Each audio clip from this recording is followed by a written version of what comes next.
By the end of this video, you will be able to add slurs to the music that you're creating in MuseScore 4. Let's get started. So in order to add slurs, you're going to want to first select the note that you would like to add the slur to. So you're going to want to make sure you're in selector mode. So a reminder that on the top left-hand side of your screen, there's this pencil icon. When that's turned blue, that means you're in note input mode. So you actually want to toggle that off. So I'm going to turn that off. So it's no longer blue. So now I'm in selector mode. So now that I'm in selector mode, I'm going to go ahead and select the first beat of this measure. And now I can add a slur to that note. So to add the slur, you're going to go to the left-hand side of your screen and look for palettes. So make sure you click on palettes and then look for articulations.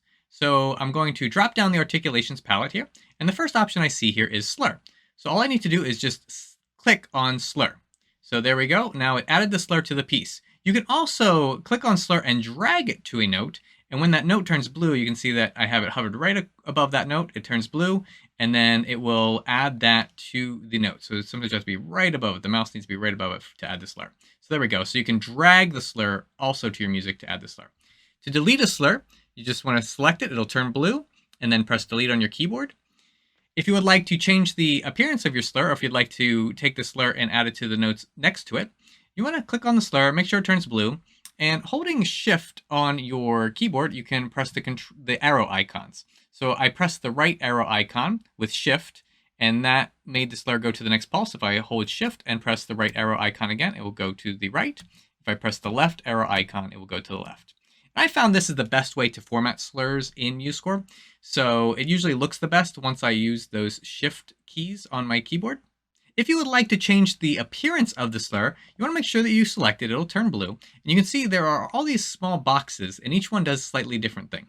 So if I take the box on the right-hand side and I click on it, you'll see that it will take that purple line and maybe attach it to the next note if I do that. So you can see I can add it to the next note. So I was able to do that, and then say that looks good. And then I'll release, and then it will save that setting. If I want to move the slur, it's actually this center button here, or center box on the top.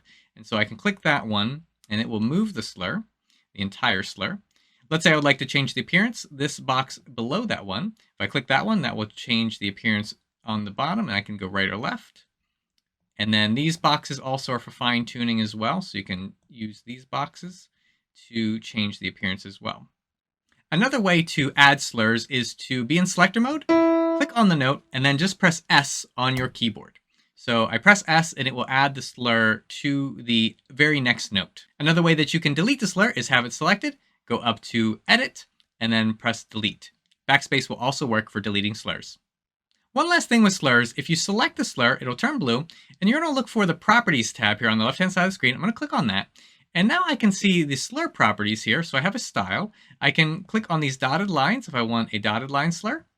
Or if I would like to change the position of the slur, I can place the slur above the notes or below the note heads. So those are some additional settings with slurs that you can change again in the Properties tab with the slur selected. Make sure the slur is turned blue, and then you can turn on the properties here, and then you can have the slur settings here. So you now know how to add slurs to the music that you're creating in MuseScore 4. If you made it this far into the video, you most likely are also interested in how to get the most out of MuseScore 4. I made a complete beginner's guide covering everything you need to do to get started in MuseScore 4. I'll put a link to that video here.